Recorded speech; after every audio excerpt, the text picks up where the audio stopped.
Turnamen Piala Asia U17 dan kualifikasi menuju Piala Dunia U17 2025 di Qatar telah menyuguhkan banyak kejutan, termasuk tumbangnya beberapa negara raksasa Asia yang selama ini selalu dijagokan.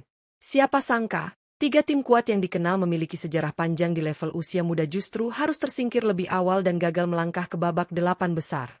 Apa yang sebenarnya terjadi? Apakah karena strategi yang kurang tepat, performa individu yang menurun, atau munculnya kekuatan baru dari Asia Tenggara dan Asia Tengah?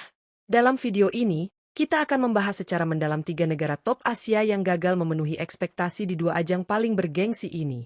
Simak selengkapnya untuk mengetahui siapa saja tim yang dimaksud, bagaimana perjalanan mereka di turnamen, serta pelajaran penting yang bisa diambil dari kegagalan mereka. Jangan lupa untuk like, komentar, dan subscribe agar tidak ketinggalan konten terbaru seputar sepak bola muda Asia.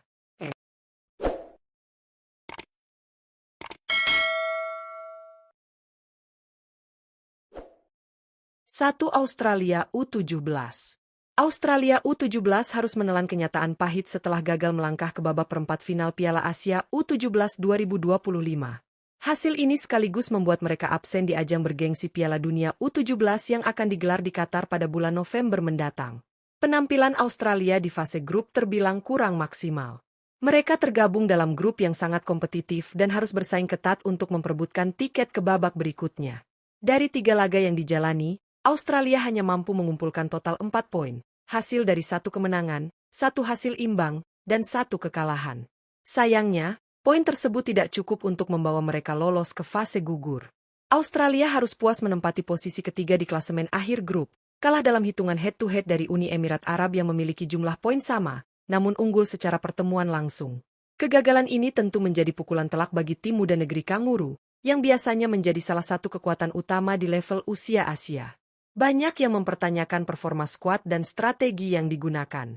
Evaluasi besar-besaran tampaknya menjadi keharusan jika Australia ingin bangkit dan kembali bersaing di level tertinggi sepak bola usia muda. 2. Iran U17. Kejutan besar terjadi di ajang Piala Asia U17 2025 ketika Iran U17 harus tersingkir lebih awal dan gagal melaju ke babak perempat final. Tidak hanya itu, kegagalan ini juga membuat mereka kehilangan kesempatan untuk tampil di Piala Dunia U17 yang akan berlangsung di Qatar pada November 2025. Iran yang dikenal sebagai salah satu kekuatan tradisional di sepak bola Asia tidak mampu menunjukkan performa terbaiknya. Mereka tergabung di grup D, namun justru tampil di bawah ekspektasi. Dari 3 pertandingan yang dijalani, Iran hanya mampu meraih 1 poin, hasil dari 1 kali imbang dan 2 kali menelan kekalahan. Hasil buruk tersebut menempatkan Iran di posisi juru kunci klasemen grup, yakni peringkat keempat. Sebuah posisi yang tentu sangat jauh dari prediksi awal, mengingat potensi dan sejarah panjang yang dimiliki tim muda Iran. Kegagalan ini memunculkan banyak pertanyaan tentang kualitas regenerasi pemain dan efektivitas strategi yang diterapkan. Iran U17 kini harus melakukan evaluasi menyeluruh jika ingin kembali bersaing dan menebus kegagalan mereka di turnamen internasional berikutnya. 3. Cina U17. Cina U17 menjadi salah satu tim besar Asia yang harus pulang lebih awal dari ajang Piala Asia U17 2025. Kegagalan mereka melaju ke babak 8 besar menjadi pukulan telak, sekaligus mengubur harapan tampil di Piala Dunia U17 yang akan digelar di Qatar pada November 2025. Tergabung di grup A, Cina menghadapi persaingan yang cukup ketat. Namun sayangnya, penampilan mereka belum mampu memenuhi ekspektasi. Dari 3 laga yang dimainkan, tim muda Tiongkok hanya mampu meraih 1 kemenangan dan menelan 2 kekalahan, sehingga mengumpulkan total 3 poin.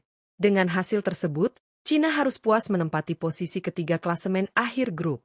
Mereka tertinggal 3 poin dari Arab Saudi U17 yang mengamankan posisi runner-up dan lolos ke babak perempat final. Ketertinggalan ini menjadi faktor utama yang menggagalkan langkah Cina ke fase gugur.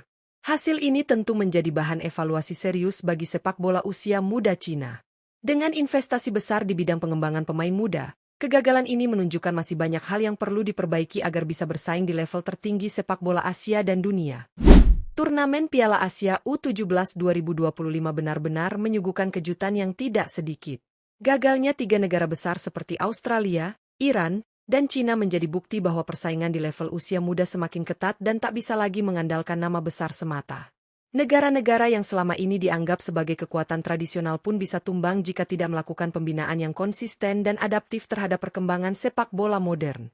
Kegagalan ini tentu menjadi pelajaran berharga, bukan hanya bagi ketiga negara tersebut, tetapi juga untuk negara lain di Asia, termasuk Indonesia, yang sedang membangun fondasi kuat di level kelompok umur.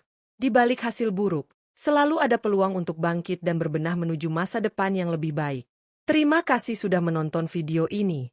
Kalau kamu punya pendapat atau analisis sendiri soal kegagalan tim-tim ini, langsung tulis di kolom komentar ya. Jangan lupa like, share ke teman-teman pecinta bola, dan subscribe channel ini untuk update terbaru seputar sepak bola Asia, khususnya perkembangan timnas U17. Sampai jumpa di video selanjutnya. Salam sepak bola Asia.